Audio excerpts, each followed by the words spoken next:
Junior അഭിഭാഷകയെ മർദ്ദിച്ച വഞ്ചിയൂർ കോടതിയിലെ അഭിഭാഷകന് അനുകൂലമായി ഭൂരിപക്ഷം അഭിഭാഷകരും. മർദ്ദനമേറ്റ ജൂനിയറിനെ ഓഫീസിൽ നിന്ന് നേരത്തെ പറഞ്ഞു വിട്ടിരുന്നുവെന്നാണ് ഒരു വിഭാഗം അഭിഭാഷകർ പറയുന്നത്. 4-5 വർഷം പ്രാക്ടീസുള്ള മറ്റൊരു ജൂനിയർ അഭിഭാഷകയുടെ മുഖത്തേക്ക് മർദ്ദനമേറ്റ ജൂനിയർ ഫയലുകൾ വലിച്ചെറിഞ്ഞത്രേ.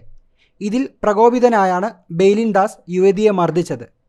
ഇതിനെ അഭിഭാഷകർ ന്യായീകരിക്കുന്നില്ലെങ്കിലും യുവതിയും തിരിച്ചു തല്ലുകയും അഭിഭാഷകന്റെ വിലപിടിപ്പുള്ള കണ്ണട അടിച്ചു പൊളിക്കുകയും ചെയ്തു എന്നും അഭിഭാഷകർ പറയുന്നു.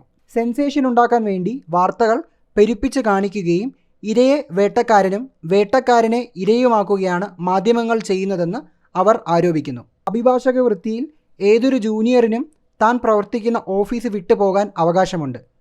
സീനിയറിന് ജൂനിയറെ വേണ്ടെന്ന് പറയാനുമുള്ള അവകാശവുമുണ്ട്. ബെയ്ലിന് അനുകൂലമായാണ് ആ ഓഫീസിലെ മറ്റെല്ലാവരും പറയുന്നത്.